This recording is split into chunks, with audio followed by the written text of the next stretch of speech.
저희 교회 120주년 창립 120주년 기념주일을 오늘 보내고 있습니다. 저희 교회가 세워진 지 125년이 되었다는 것입니다. 저희 교회는 백도명이라는 전도자의 전도로 여인 7명이 모인 가운데 미 북장로교회 선교사인 한국 이름 노세영, 미국 이름 시릴로스 선교사를 통해서 세운 교회와 또 호주 장로교 선교사인 손한노 앤드류 아담슨 선교사를 통해서 세운 교회가 합쳐져서 이 땅에 사명을 가지고 세워진 교회입니다. 아주 오래전에 그리고 아주 멀리서부터 한 8,000km, 10,000km 되는 거리에서 선교사님들이 사명을 가지고 헌신하여서 세워진 교회입니다. 이 125년의 역사 가운데 하나님께서 함께 해주시고 또 인도하시고 이끌어 가신 이 놀라운 은혜, 여기에 우리는 감사하며 또 감격하며 우리가 그 안에 주님을 찬양하며 나아가는 귀한 존재로 우리가 계속해서 나아가야 될 것입니다. 이러한 마음을 가지고 우리가 교회 안에 살아가는 것은 바로 이 교회의 주인이 예수 그리스도임을 우리가 고백하는 것입니다. 그런 의미에서 우리가 오늘 읽은 요한계시록 말씀은 상당히 우리 교회에게 중요한 말씀입니다. 요한계시록은 미래의 교회에 대한 부분, 또 승리할 부분, 그리고 그러한 부분에 잘 싸워나갈 수 있도록 권면하는 그런 내용들, 지금 현재 영적 싸움에 있는 교회들이 이 소망을 가지고 나아갈 수 있도록 격려하는 서신이 바로 요한계시록입니다. 1장 4절에 나와 있는 것처럼 이 요한계시록의 수신자는 아시아의 7교회입니다. 7이라는 숫자는 성경에 보통 완전한 숫자다라고 알려져 있죠. 그래서 7교회에 보내는 서신이 단순히 7교회에 보내는 것이 끝이 아니라 이후에 모든 교회들, 완전한 하나님의 교회들에게 보내는 서신으로 우리가 받을 수 있습니다. 이러한 하나님이 주시는 귀한 교회를 위한 말씀들을 우리가 잘 새기며 나아갈 때 우리가 어떠한 삶을 살아야 되는지를 더욱더 깊이 깨달을 수 있습니다. 이 요한계시록이 생겨난 것에는 그 배경이 있습니다. 당시에는 묵시 문학이라는 것이 상당히 알려져 있었고 퍼져 있었는데 이 유래가 있습니다. 고대 말라기 이후에 예수님이 오시기 전에 그 중간에 400년 기간 동안에 많은 제국들이 정복을 하고 서로 간에 다툼이 있는데 특별히 헬라 제국이 이 지역을 장악했을 때 알렉산더 대왕 시대에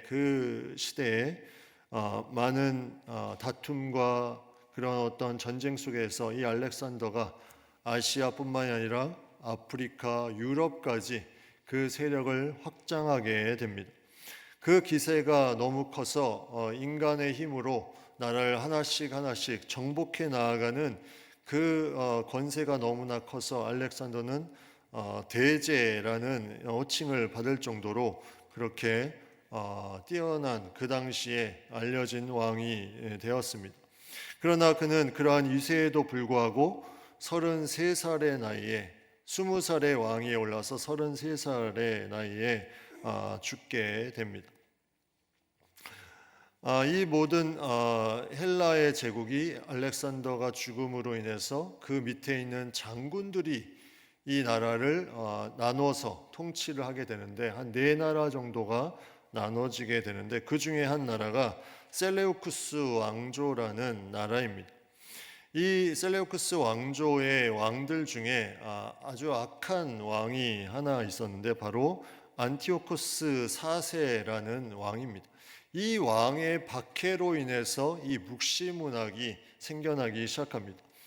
이 안티오쿠스가 어떤 왕이었냐면 이 안티오쿠스 4세는 자신의 이름을 안티오쿠스 4세에서 안티오쿠스 에피파네스 4세로 호칭하는데, 에피파네스라는 말은 신이 나타났다, 신의 현현, 이런 뜻을 가지고 있습니다. 다시 말하면 자신의 이름을 그 뒤에 에피파네스를 붙여서 신이라고 그렇게 칭하며 자신을 숭배하게 하는 존재가 바로 이 안티오코스 에피파네스 4세였습니다.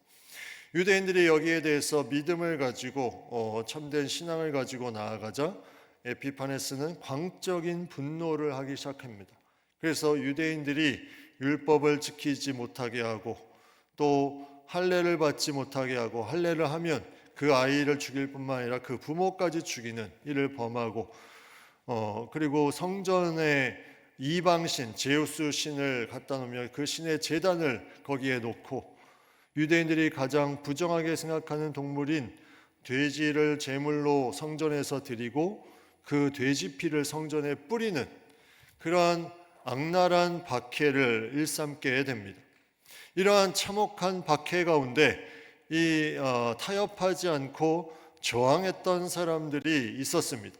물론 그 당시에 타협했던 사람들도 있었지만 저항함으로 나아갔던 사람들 중에는 직접적으로 앞에 나서서 저항하는 사람들도 있었는데, 그 사람들 말고 은둔 생활을 하면서 그 핍박을 피하면서 그들 스스로 서로 간에 신앙 안에서 함께하는 공동체가 있었습니다. 그들이 거한 공동체가 쿰난이라고 해서 쿰난 공동체라고 하고, 그 쿰난 공동체에서 사용했던 그 성경이 1947년에 발견되면서 가장 최근에 발견된 성경의 사본으로 알려지며 지금까지 잘 내려오고 있습니다. 근데 이들의 사고 방식은, 이들이 이 박해와 핍박 가운데 우리가 어떻게 살아가야 될 것인가, 우리는 과연 이 신앙을 어떻게 지켜야 될 것인가, 이것을 서로 간에 얘기하면서 지금은 힘들고 어렵지만 그리스도가 승리하실 것이며 그 승리를 우리에게 알려줄 것이며 참 소망은 그리스도에게 있음을 그들이 서로 확신하며 나아가는 공동체, 이것이 바로 쿰난 공동체였으니 거기서 흘러나온 그들이 쓴 글들이 바로 묵시문학의 출발이 됩니다. 요한계시록이 그러한 묵시문학의 성격을 그대로 가지고 있습니다. 헬라 제국이 로마에 멸망당하고 이제 이 시기는 로마의 박해가 시작되는 황제 숭배 사상, 가이사 숭배 사상이 있는 그때에 이 묵시문학의 사조가 그대로 흘러와서 이 당시에 하나님의 숨겨진 그런 구원의 계획을 알려주고, 또 그 당시에 박해가 심했기에 상징과 비유로 그들의 마음을 전하며 미래에 대한 소망을 알려주는 그 서신이 바로 이 요한계시록이었습니다. 묵시라는 것은 아포칼립시스라는 헬라어로 이것이 드러낸다, 뭔가 감추었던 것을 다 나타낸다, 이런 뜻을 가지고 있는데, 바로 지금 눈앞에는 박해와 어려운 뿐이지만 하나님께서 이 믿음의 놀라운 역사를 다 드러내실 것이다, 그 그리스도의 승리의 놀라운 역사를 드러내실 것이다, 이것을 선포하며 나아가는 그런 서신이 바로 요한계시록입니다. 이 요한계시록을 쓴 사도 요한, 이도 마찬가지로 그 시기에 그런 황제 숭배 사상을 거부하며 복음을 전했던 인물입니다. 그 당시 로마의 법에 의하면 폭동을 일으키거나 완전히 어떤 폭력을 행사한 사람은 죽임을 당했지만, 그냥 정치적으로 또 어떤 사회적으로 어려움을 주는 그런 단순 그런 무저항자에게는 유배를 보내는 그런 로마의 법이 있었기 때문에 요한은 죽임을 당하지 않고 반모섬이라는 곳에 유배를 가게 되는데, 그곳에서 하나님의 계시를 받고 쓴 서신이 바로 이 요한계시록입니다. 결국은 그리스도가 승리할 것이다, 너희가 지금 박해 가운데 그러한 황제 숭배 사상 가운데 너희의 신앙이 흔들릴 수 있지만 너희가 그 믿음을 잘 지키고 나아가며 승리할 것이다, 이것을 전하고자 하는 그 마음이 바로 이 요한계시록에 담겨 있다는 거죠. 오늘 읽은 말씀 포함해서 2장부터 3장까지는 7교회에 대한 그런 내용들이 나옵니다. 내용의 모습들은 다 다르지만 그 구조는 비슷합니다. 처음에 나오는 그 내용이 바로 주권을 가지신 예수 그리스도에 대해서 다양하게 표현합니다. 오늘 본문에는 다윗의 열쇠를 가지신이라고 표현하고 있죠. 다윗의 열쇠를 가지신. 각각의 교회에 예수 그리스도를 표현한 내용은 다르지만 이렇게 표현하면서 예수 그리스도가 말씀하시며 그리고 힘을 주시는 내용이 나오고 그 다음에 교회를 향한 칭찬과 또 책망과 권면의 말들이 나옵니다. 그리고 나서 제일 마지막에는 이제 이기는 자, 승리하는 자에게 주는 상급에 대해서 나옵니다.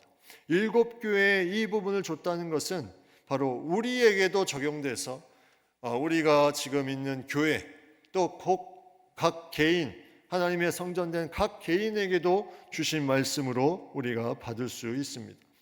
빌라델비아 교회, 오늘 읽은 말씀은 7교회 중에 하나님의 책망, 예수님의 책망이 없는 2교회 중에 하나였습니다. 서머나 교회, 빌라델비아 교회가 칭찬만 있고 책망이 없었습니다. 다른 교회들은 책망이 다 있는데 이 빌라델비아라는 말의 뜻은 필레오라는 헬라어 말에서 유래했는데 그 뜻은 형제의 사랑이라는 의미를 가지고 있습니다. 이 유래가 있는데 바로 헬라 제국이 나뉘어지고 나서 그 파생된 페르가몬이라는 왕국의 왕의 자리를 갖게 될 형이 죽게 되고 그 아버지가 죽고 또 이 형이 죽게 되고 동생이 이제 아탈로스 2세 필라델푸스라는 이 동생이 왕권을 받게 되는데 형을 너무나 사랑해서 이 형제의 사랑에 대한 마음으로 빌라델비아라는 도시의 이름을 정하게 됩니다. 그래서 자신의 이름에도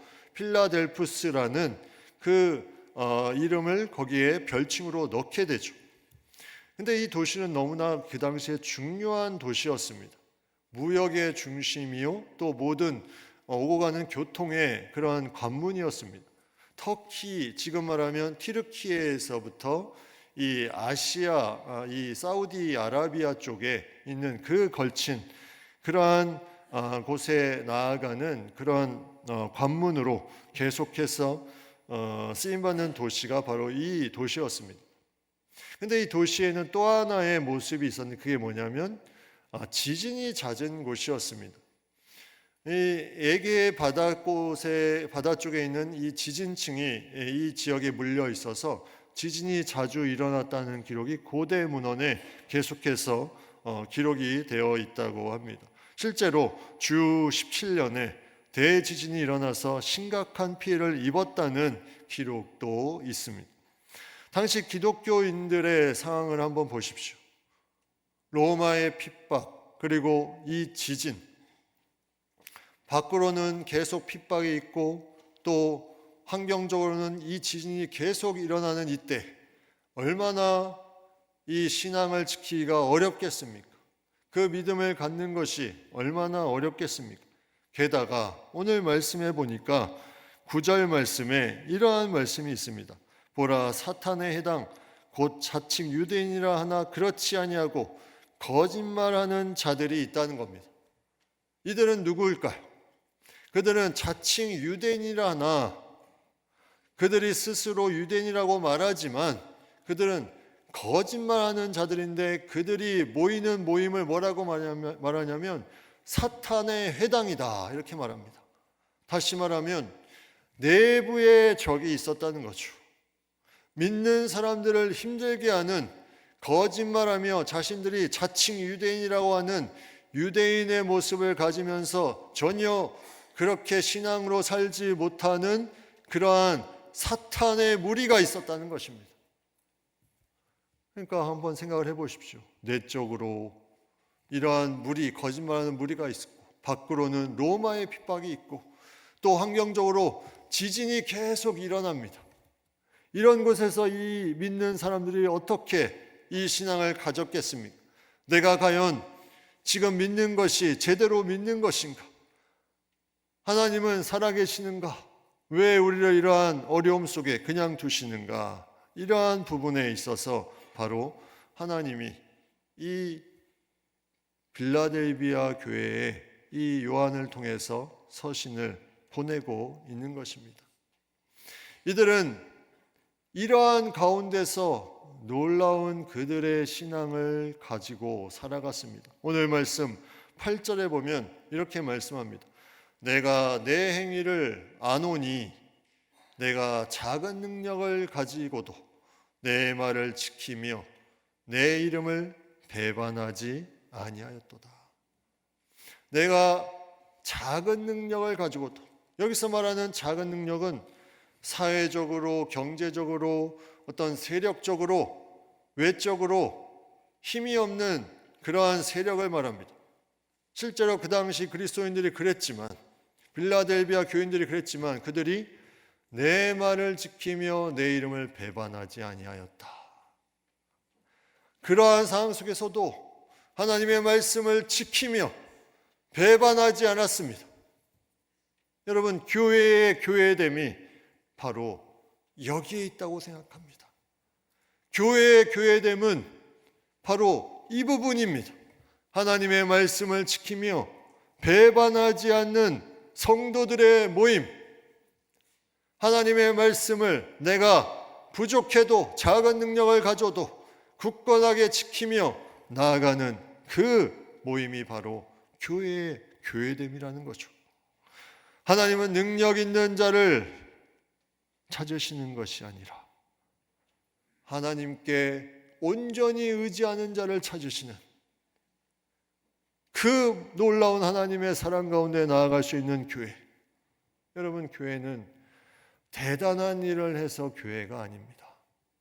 교회는 하나님의 말씀을 붙들고 말씀을 지키며 그 신앙을 배반하지 않는 사람들이 모였을 때 그 교회가 참된 교회가 된다는 것입니다.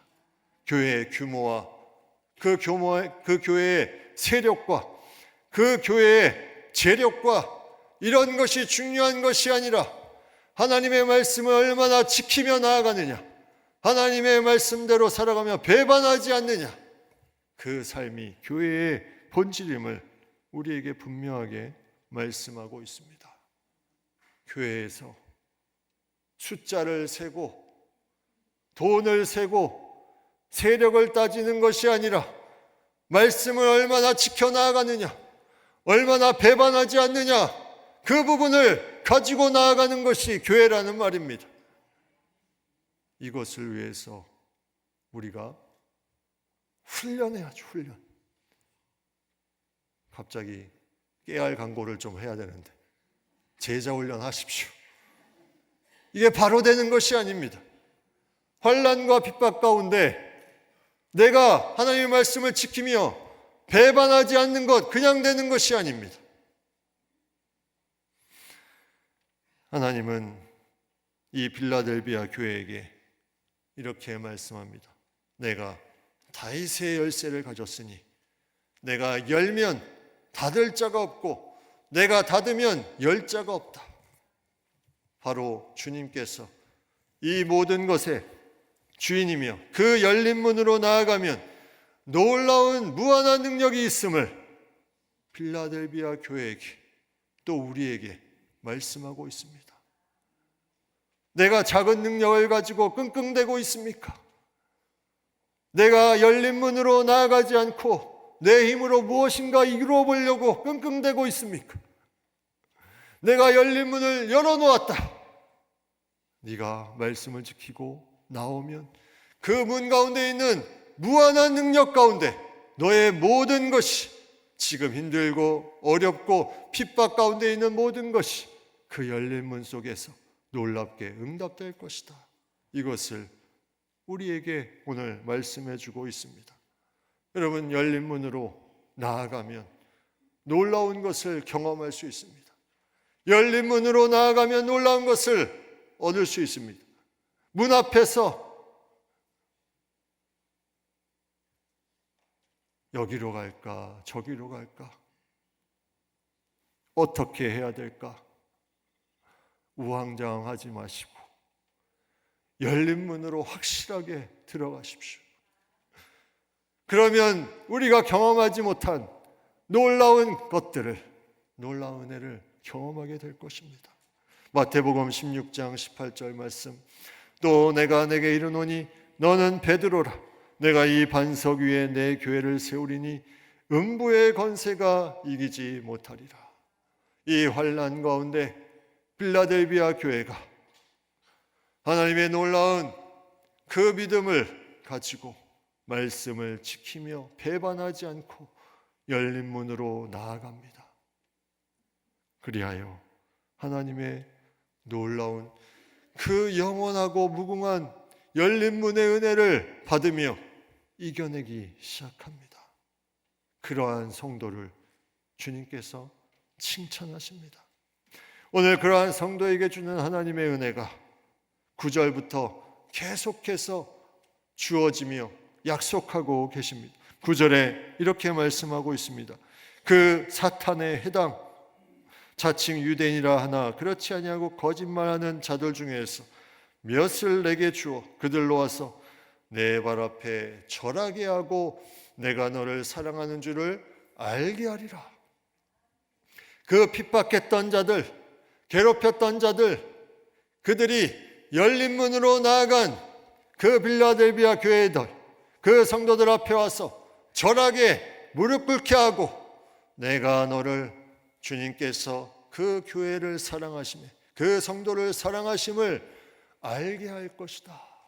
여러분, 이 놀라운 하나님의 역전의 말씀을 우리가 새겨드려야 됩니다. 우리가 환난과 어려움 가운데 지금도 그 모양은 다르지만 계속해서 핍박과 환난이 있을진데 그것을 말씀을 지키며 나아가 열린 문으로 나아가는 자에게 역전의 역사를 하나님이 이루어 주신다. 분명히 오늘 말씀은 우리에게 말씀해 주고 있습니다.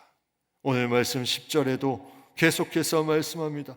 내가 나의 인내의 말씀을 지켰은즉 내가 또한 너를 지켜 시험의 때를 면하게 하리니 이는 장차 온 세상에 임하여 땅에 거하는 자들을 시험할 때라.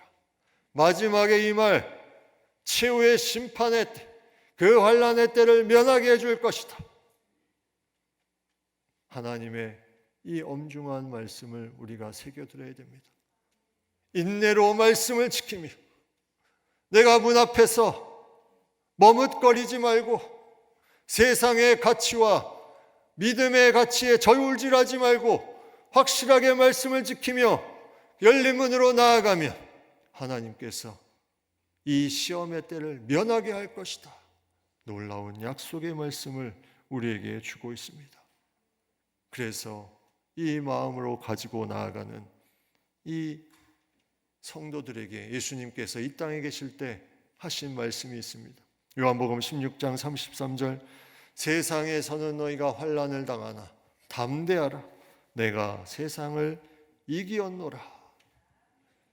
세상에서 너희가 환난을 당하나 담대하라. 내가 세상을 이기었노라. 이것이 예수님께서 믿는 자들에게 말씀하시는 말씀입니다. 환난을 당하나 그 환난에 너희가 로마의 세력과 헬라의 세력과 타협하지 말고 담대하라. 그 믿음을 가지고 말씀을 지키며 나아가라. 내 앞에 열린 문을 두었다. 거기에는 무한한 하나님의 능력이 있다. 그것을 가지고 나아가라고 분명히 말씀하고 있습니다. 그래서 우리가 이 부분을 계속해서 잡고 나아가야 됩니다. 오늘 말씀의 11절에도 말씀합니다. 속히 오리니 내가 가진 것을 굳게 잡으라. 이 면류관을 빼앗지 못하게 하라. 하나님이 우리에게 승리의 면류관, 의의 면류관, 생명의 면류관, 영광의 면류관을 주셨는데 이 모든 것을 빼앗지 못하게 하라. 하나님의 말씀을 지키며 계속 나아가라는 것입니다. 우리 교회가, 교회된 우리가 이것을 위해서 계속 나아가라는 것입니다. 그것을 통해서 하나님이 놀라운 약속의 말씀을 12절에 이렇게 우리에게 들려주고 있습니다. 이기는 자는 내 하나님 성전의 기둥이 되게 하리니 그가 결코 다시 나가지 아니하리라. 내가 하나님의 이름과 하나님의 성 곧 하늘에서 내 하나님께로부터 내려오는 새 예루살렘의 이름과 나의 새 이름을 그의 위에 기록하리라. 아멘. 하나님께서 이기는 자에게 내 하나님 성전의 기둥이 되게 할 것이다. 여러분, 빌라델비아는 지진이 많은 지역이라고 했습니다. 흔들흔들거리는 그 지역에 내가 성전에 흔들리지 않는 기둥이 되게 할 것이다. 하나님을 떠나 살아가는 그때에 지진과 같이 흔들리는 삶을 살 것인데, 네가 말씀을 지키며 살아가면 그 교회와 교회된 성도가 성전의 기둥이 되게 할 것이다. 그 기둥에는 바로 하나님의 이름과 새 예루살렘의 이름과 나의 새 이름을 기록할 것이다. 여러분, 이러한 놀라운 약속의 말씀을 교회에 주고 있습니다. 우리가 이 약속의 말씀을 붙잡고 교회를 더욱더 사랑하며 또한 교회된 우리가 그러한 삶으로 살아가 어떠한 형편에 있든지, 내가 환난과 핍박 중에 있든지, 여기 모인 모든 사람들이 약속의 말씀을 가지고 하나님의 말씀을 지키며 배반하지 않으며 열린 문으로 나아가 이 놀라운 영광을 맛보는 우리 모두가 될 수 있기를 바랍니다. 교회가 일어납니다. 성도가 일어납니다. 하나님의 말씀을 가지고 지키며 나아가 열린 문으로 나아가 무한한 하나님의 능력을 받아 놀랍게 일어납니다. 교회는 거기에 본질이 있습니다. 우리가 그 믿음으로 잘 달려가는 우리 모든 성도님들과 교회가 되기를 간절히 축원합니다. 다 같이